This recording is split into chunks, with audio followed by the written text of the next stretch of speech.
우리 모두는 기적의 삶을 살고 있습니다. 우리가 눈을 떠서 보고 있고 우리의 소화기관이 움직여서 음식물을 먹게 하고 그런 것들을 소화시키고 또 잘 배변하는, 배설하는 이 모든 것 다 하나님의 은혜입니다.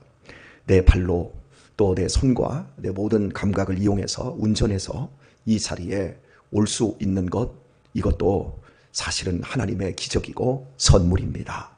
오늘 각 처소에서 일어나셔서 여러분 스마트폰을 로그인하고 유튜브에 들어오고 밴드에 들어와서 오늘 설교를 함께 하고 있는 이 모든 것도 하나님의 기적입니다. 제가 어제 그저께 황기성 목사님의 초췌해져 있는 사진을 게재를 하지 않았습니까? 황 목사님께서는 은퇴하시고 나서 컴퓨터를 배우셨습니다. 70이 넘으셔서 훨씬 넘으셔서 컴퓨터를 배우면서 컴퓨터에 대한 그 기쁨을 충분히 누리며 저에게 이메일을 보내오셨습니다.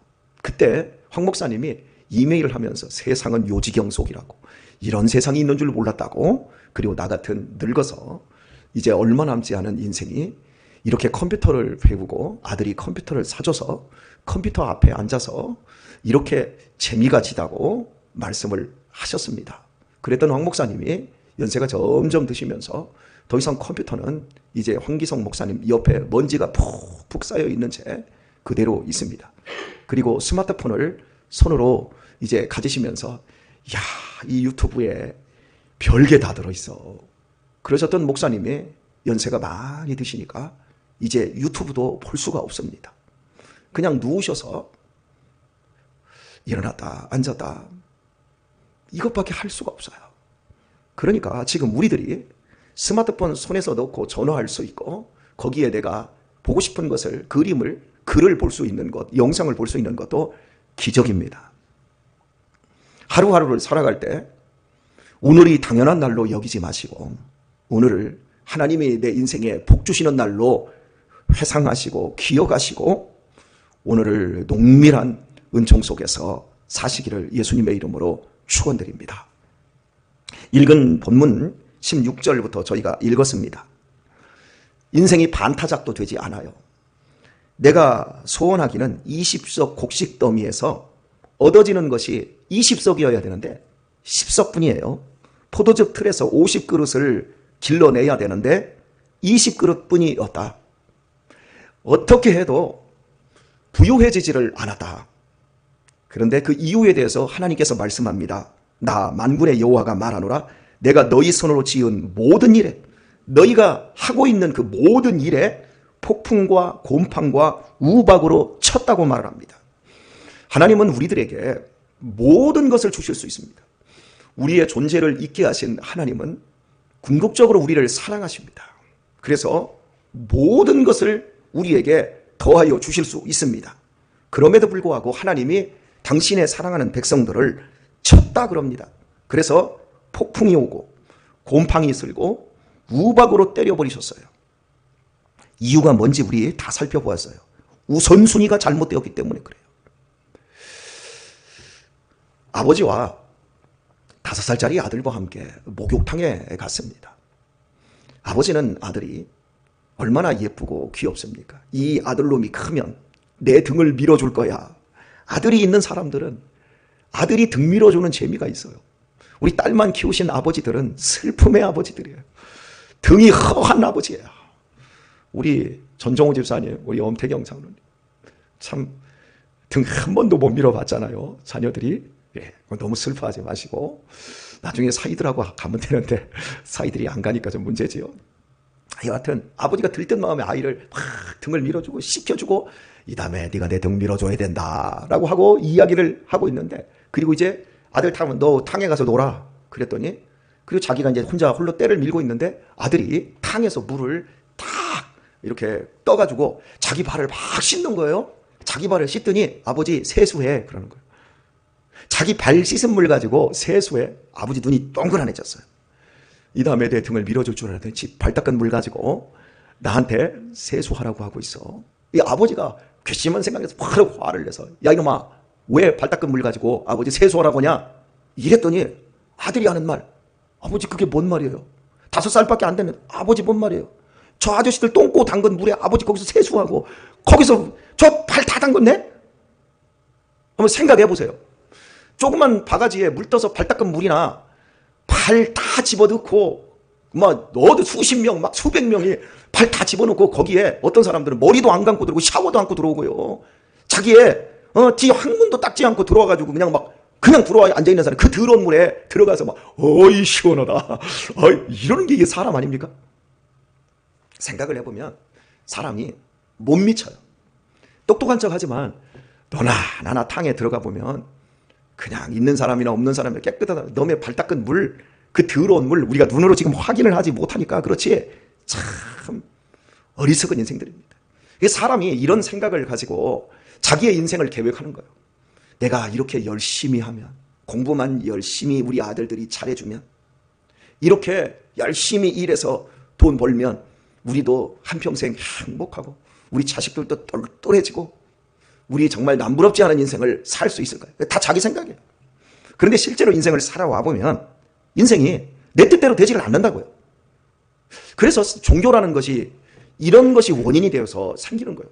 도대체 인생이 왜 그렇게 안 되냐? 우리의 뜻대로 안 되고 왜 인생이 이렇게 고단하냐? 이렇게 고민을 해가지고 욕심 때문에 그래. 그래서 욕심을 내려놓으면 돼. 그렇게 말씀을 하시고 그걸 이제 종교화시킨 이런 분이 석가모니 같은 이게 불교라고 이야기할 수 있습니다. 욕심이 문제다. 그거 비워야 된다. 그런데 어디 욕심이 비워집니까? 아니다. 욕심이 문제가 아니라 인간관계가 문제다. 그래서 사람과 사이에서 덕이 있어야 된다. 인, 의, 예, 지, 신. 사람은 어지러워야 되고 참 사람이 좋아야 되고 예의를 갖출 수 있어야 되고 지식이 있어야 되고 서로에 대한 신뢰관계가 필요하다. 그래서 공자나 맹자가 유교를 만든 거예요. 하지만 예수님은 그런 게 인생의 문제가 아니다. 인생의 진짜 문제는 죄 문제다. 그리고 그 죄 뒤에 있는 악한 사단의 문제다.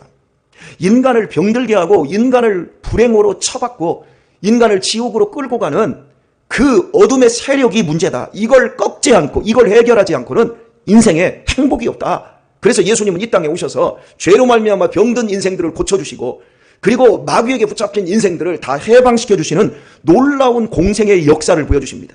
그리고 단 한 번의 당신의 십자가에서 죽으심으로 말미암아 믿는 자들은 예수님이 공생의 기간 동안 있었던 삶의 자유와 평화와 행복을 모두 선물로 갖게 만들어 주셨습니다. 그래서 우리 인생에서 제일 중요한 건 욕심을 비우는 것도 아니고 좋은 인간관계를 펼치는 것도 아니라 죄 문제를 해결하는 예수님을 만나는 겁니다. 예수님을 생명으로 우리 안에 모셔드리는 겁니다. 인생의 근본적인 문제는 우리의 인생이 풀어지지 않고 반타작도 되지 않는 인생의 문제는 예수님을 안 만나기 때문에 그런 거예요. 저 같은 모질이 인생도 예수님을 만남으로 말미암아 인생이 오늘 이렇게 아름다운 인생을 행복한 인생을 나름의 인생을 복되게 만들어갈 수 있었던 겁니다.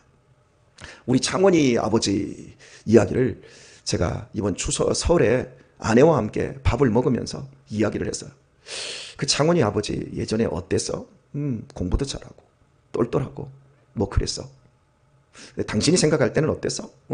뭐 이래 했어. 근데 지금 보니까 참 많이 바뀌었어. 그랬더니 제 아내가 저한테 그럽니다. 바뀐 사람은 당신이야. 그 친구들은 당신이 예상한 만큼 바뀌었지만 그 친구들이 보는 당신은 상상할 수도 없을 만큼 바뀌었어요.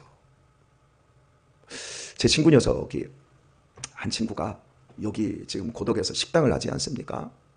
명절에 새벽에 4시쯤에 제가 식당을 찾아가서 차운행 하기 전에 새벽 예배 하기 전에 왜냐면 그 전날 저한테 전화가 왔어요. 야, 권 목사 내일 새벽 예배 시간 몇 시에 하냐? 자기는 3시에 나온다는 거예요. 식당에 3시에 나와서 아침 장사를 하니까 그래서 장사 준비 다 해놓고 새벽에 자네 좀 만나고 싶어서 그때 왜 그랬더니 꽃감 좀 주고 싶어서 그래서 이제 꽃감만 주는 줄 알았어요. 저도 그 친구를 위해서 선물을 하나 준비했다가 아 그래? 그럼 내가 내일 아침에 좀 일찍 갈게 하고 갔더니 그 친구가 저에게 꽃감을 주는데 꽃감 주고 이게 꽃감이야. 그러더니 차에서 또 뭔가를 꺼내는데 정관장 2만 원, 30만 원도 넘는 것 같아요. 제가 그러면서 권 목사가 건강해야 돼. 권 목사는 건강해야 돼. 이러면서 그걸 제게 선물을 주더라고요.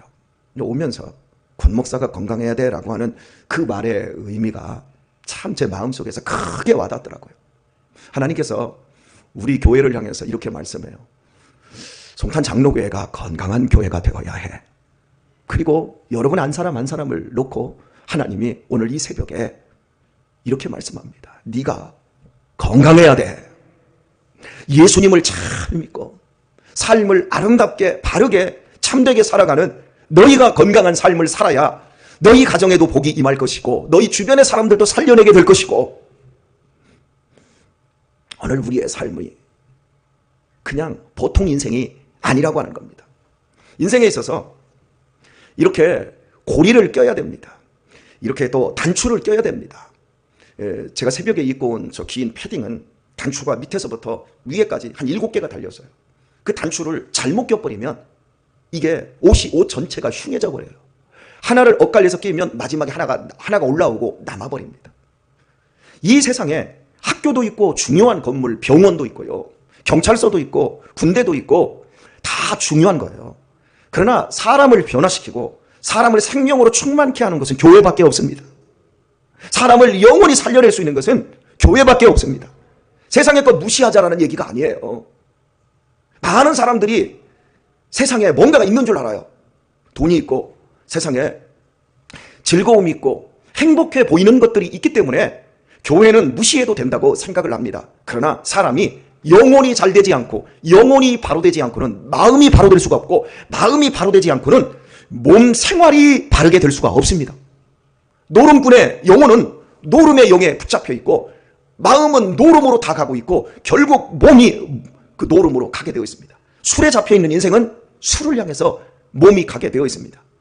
우리 그리스도인들이 술을 먹지 않는 이유 중에 가장 큰 이유는 건덕상의 이유가 아니라 에베소서 3장에서 이야기하는 것처럼 술 취하지 말라 이는 방탕한 것이니 라고 말하며 오직 성령에 취해야 된다. 우리는 성령께서 우리 안에 계시는 성전입니다. 우리의 주인은 술이 아니라 오직 성령님이십니다. 하나님이 우리의 주인이십니다. 그런데 술이라든지 다른 세상의 것들이 우리 안에 들어오면 이 주인의 자리가 바뀌어버려요. 하나님이 우리를 운전해 주셔야 돼요. 하나님이 우리의 인생을 이끌어 주셔야 돼요. 그래서 우리에게는 성령님이 오셨고 우리는 말씀을 듣는 겁니다. 근데 중요한 사실, 세상의 것들이 우리 안에 오면 주인이 바뀌어버려요. 우리의 삶이 거룩한 삶으로 나아가지를 못해요. 결국 마음은 원이로되 육신은 약하도다. 그 우선순위의 문제에 있어서 어제 제가 여러분에게 아주 뼈아프게 설교를 했어요. 몸이 가지 않고 마음은 내가 하나님 사랑하는 거 알지요? 마음은 새벽 예배 거기에 가 있는 거 아시지요? 하나님, 제가 하나님을 제일 사랑하는 거 아시지요? 그런데 11조도 안 하고 이 자리에 오지도 않고 예배하지도 않고 봉사하지도 않아요. 몸은 여전히 세상 방식의 세상에 가 있는 거예요. 내 안에 주인이 누구인지를 우리가 살펴야 됩니다. 신앙생활을 억압하고 통제하려고 하는 게 아닙니다. 몸이 습관이 되지 않고 몸이 믿음으로 반응하지 않을 때 그것은 온전한 변화가 아니라는 사실입니다. 성화는 따라서 합시다. 성화는 좋은 사람이 되는 것이 아니다. 우리 자꾸 우리 자신을 도덕과 윤리의 관점에서 성화를 생각을 하려고 해요. 그런데 성화는 그 아들의 형상을 본받는 거예요. 예수 그리스도를 닮아가는 거예요. 쉬운 말로. 우리 무슨 일을 할 때 과연 예수님이라면 어떻게 하실까? 우리 80년대 남았던 아주 귀한 책이지요. 예수님이라면 어떻게 하실까? 결국 우리가 예수님을 닮아가는 것이 성화인데 우리의 생각으로 고민하고 우리의 행동으로 나아가서 결국 예수님을 닮아가는 성화까지 나가는 거예요. 그런데 여러분, 이 성화는 하나님이 우리를 변화시킬 때 어떻게 변화시킵니까? 많은 사람들이 착각하는 게 지금 여기 태블릿 PC에 배터리가 들어있어요. 그러면 이 배터리를 오래 쓰면 배터리 전체를 갈아야 돼요. 배터리를 지금은 대부분 충전을 시키지 않습니까? 여러분, 배터리를 갈듯이 프로그램을 바꿔버리듯이 하나님이 우리를 바꾸고 우리를 갈아치울 수 있는 것처럼 나는 아무것도 안 하고 하나님의 주권에 의해서 우리가 갈아치워지는 걸로 생각합니다. 제가 어제 믿음의 시작은 하나님의 은혜와 사랑이라 그랬어요. 그런데 믿음의 과정에는 무엇이 있다고 그랬죠? 할렐루야, 다 잃어버리셨어요. 믿음의 과정은 반드시 순종과 충성이 같이 간다 그랬어요. 그런데 많은 사람들이 하나님의 은혜와 사랑이 있으면 되지 하고 200만 명 이상의 교회가 없어요. 하나님의 사랑을 믿어요. 하나님의 은혜지요 뭐. 그런데 충성하고 순종할 수 있는 근거적인 삶이 빠져 있어요. 무서운 거죠. 성화는 예수님을 닮아가는 것인데 내가 동의하고 내가 순종하는 것만 성화가 됩니다. 내 영역에서 나는 아무런 의지도 없고 나는 그냥 가만히 있어서 그냥 예배만 잘 드리면 은혜와 사랑으로 내가 성화가 되는 것이 아니라 맞아 목사님이 설교 오늘 하나님이 나에게 주시는 말씀이야. 그래 순종해야지 하고 순종하고 또 순종하고 또 순종하고 순종이 안 되지만 또 순종하고 또 순종해서 결국은 내 자신이 바꿔지는 것, 예수의 사람으로 바꿔지는 것, 그것만 성화가 된다고요. 예수님이 마지막에 겟세마네 동산에서 죽음을 앞에 두시고 예수님의 갈등하시는 걸 우리가 다 알지 않습니까? 이 잔을 들어 옮겨달라고 할 수만 있다면 내가 이 십자가를 지고 싶지 않습니다. 그러나 아버지의 뜻대로 해 주옵소서. 결국 그래서 십자가의 승리가 있었던 거예요. 오늘 우리의 삶의 승리는 그냥 우리가 가만히 20석이 나올 것 같은데 하고 기다리고 있는 것이 아니고 그래 포도즙들에 50그릇이 나올 것 같은데 하고 그걸 기다리고 있는 게 아니에요. 적극적으로 진정한 예배, 참된 신앙, 우리가 예수님을 닮는 것이 하나의 도덕적인 명분이 아니라 실제적인 삶으로 끌어 들어가서 내 자신을 끌어내려서 아니면 내 자신을 고추 섞어서 예수님을 닮는 그 일이라면 주님 내게 은혜를 부어주시고 사랑을 부어주셔서 나로 하여금 순종하게 하시고 나로 하여금 충성하게 해주옵소서. 이렇게 가야 합니다. 오늘 말씀을 맺도록 하겠습니다. 지금 이스라엘 백성들이 예배를 안 드리거나 제사를 안 드리지 않았어요. 그런데 하나님이 그들의 하는 일마다 폭풍과 우박과 곰팡이로 치셨어요. 아니 예배 드리는데 왜 그래요? 왜 제사 지내는데 왜 그래요? 이렇게 우리가 질문을 해야 됩니다. 진정한 예배, 진정한 그 하나님 앞에 내 자신을 내려놓고 하나님만 원하는 그 예배를 드린 게 아니라 새해 복 많이 받으세요 라고 하는 것처럼 밑도 끝도 없이 새해 복 많이 받으래. 김경중 원사님 자 받아. 던져야 받을 거 아니에요. 그런데 그냥 밑도 끝도 없이 새해 복 많이 받으래. 그럼 저는 그래 항상 일깨워 주려고 좀 줘봐. 그러면 하나님이 많이 주시겠지. 옳거니 하나님 주시는 거예요. 복을. 그런데 이 사람들은 복을 주시는 하나님을 구하라 그래요. 성경을 보면 여러분 너희들 복을 구해라 그러지 말고 복을 주시는 내가 너희를 살리기도 하고 죽이기도 할 수 있는, 높이기도 할 수 있고 낮추기도 할 수 있는 그 하나님을 구하는 것. 결국 욥이 그 하나님을 구하고 하나님을 알지 않습니까? 그래서 나중에 이렇게 고백을 합니다. 내가 전에는 귀로만 하나님에 대해서 들었지만 이제 내가 눈으로 봅니다. 오늘 이 새벽에 와서 하나님 이거 주세요 저거 주세요 이거 해결해 주세요 하지 마시고 하나님 내가 하나님을 더 알게 해주시고 하나님을 더 사랑하게 해주셔서 나로 하여금 예수님처럼 변하게 해주세요. 하나님 오늘 예배의 모양이 완벽합니다. 오늘 여기 나오신 이 새벽 예배 하러 오신 분들 얼마나 귀해 보입니까? 완벽하고 귀해 보입니다만은 진짜 귀하란 말이에요. 진짜 아름다워야 된단 말이에요. 저 목사입니다. 그런데 저의 자신을 향해서 하나님이 너 목사냐? 그럼 진짜 목사로 나와 더 친밀해지자. 우리 주님이 말씀하는 거예요. 어린 시절에 학교를 가다 보면 고등학교를 가다 보면 중학교를 먼저 거쳐서 갑니다. 중학교 뒤에 조그만 창고가 하나가 있어요. 그런데 그 창고의 밑쪽으로 이렇게 전선이 그 창고 안쪽에서 전선이 밖으로 한 가닥이 나와 있었어요. 근데 거기에 이제 테이핑이 이렇게 되어 있었는데 검은 테이프로 감겨졌는데 그게 좀 벗겨졌어요. 벗겨졌는데 친구들하고 맨날 이렇게 지나가면서 저 전선이 전기가 통한다 안 통한다 이제 항상 내기를 하는 거예요. 근데 맨날 안 통해. 근데 저 전선이 저렇게 위험하잖아? 뭐 이러면서 나와 있어. 그래가지고 이제 나중에 친구들하고 이렇게 지나가다가 그날 이제 내기를 하자. 그러면서 저걸 전기가 통하는지 안 통하는지 하려면 어떻게 알아야 돼? 코드를 꽂아보면 안다고? 전기를 켜보면 안다고? 아니, 전선 두 가닥만 나와 있다니까. 홀라당 까져가지고. 그거 어떻게 해야죠? 간단해요. 만져보면 알아요. 그 누가 만져볼까요? 여러분, 이 전선 잘못 만져 딱 눌러붙으면 죽습니다. 그 전기를 만질 때는 반드시 이렇게 만지면 팍 전기는 직선으로 오거든요. 심장 쪽으로 가까이 만약 이렇게 만지면 그냥 죽어버려요. 만지려면 항상 이러고 만져야 돼요. 그래서 전기 하는 사람들은 이게 버릇이 이렇게 꺾여져 있어요. 전기는 탁 이쪽 뚫고 나가버리니까. 그래서 그걸 이제 전기가 들어온다 안 들어온다 해가지고 하다가 결국에는 제가 이제 만지기로 했어요. 저는 어렸을 때 전기를 여러 번 만져봐서 젓가락으로 전기를 만져거든요. 철사또막을 하나 딱 가져다 가지고 딱 이런 다음에 그걸 딱 이렇게 찔렀더니 막 쬐 돌지다 막 하고 몸이 딸려가고.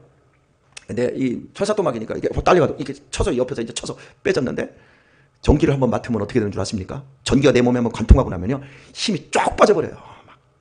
그 순간 몸이 막 들들들 떨리는데, 어떻게 떨리냐면 그 느낌 한번 집에 가서 해보세요. 젓가락 가지고 49mm로 콘센트에다 한번 푹 집어넣고 한번 맛봐보세요. 그리고 나서 제가 이게 전기가 있다라는 걸 제가 밝혀낸 거예요. 여러분, 교회에서 예배 드릴 때 이 전기, 하나님이 여기 계시는 전기, 그 몸 떨림, 하나님의 임재, 그래서 내 영혼이 두렵고 내 영혼이 정말 감격하고 이게 있어야 되는데, 와가지고 편안해. 졸음에 수면제만 먹어가지고 그냥 졸음. 그런 사람들에게 하나님께서 막 전기를 지져버려야 돼. 아멘들을 안 하셔요? 그 사람 바로 우리 아닙니까? 제일 먼저 지진받을 사람이 저예요. 저는 그래서 하나님 좀 지져주세요. 좀. 그때 제가 전기를 맛봤거든요. 그리고 나서 내가 하나님의 임재를 내가 맛보면서 예배를 드리고 있는데 점점 약해지고 있어. 그래서 하나님 한번 후끈하게 한번 지져버리세요. 우리. 아멘. 진짜 예배, 진짜 임재 앞에 엎드리는 곳, 그냥 여기서 세팅만 아주 좋아서 청년들이 멋지게 찬양하고 멋진 음감, 리듬 이런 걸로 끝내버리는 것이 아니라 우리의 내면 속에서 두려움과 공포, 무서움, 평안, 즐거움, 소망, 이것이 예배 가운데 드러나고 우리 아이들이 예배를 진짜 경험하고 하나님을 알아가고 우리의 내면 세계가 뒤집어지고 어둠들은 물러가고 사탄들은 꺾어지고 죄는 지워지고 우리 안에 생명으로 충만한 그 예배, 하나님이 우리에게 이걸 주시기를 소원합니다. 오늘 이 새벽에도 이렇게 기도해 주시고, 오늘 이 하루도, 오늘도 전기 먹었어. 우리 목사님 때문에 나 오늘 전기 먹었어. 하늘의 전기 먹었어. 그 기분과 그 기쁨으로 오늘 하루 종일도 기대합니다. 이 하루도 하나님 기적의 삶을 살겠습니다. 승리하고 꼭 승리하는 우리 성도님들 되시길 예수님의 이름으로 축원합니다.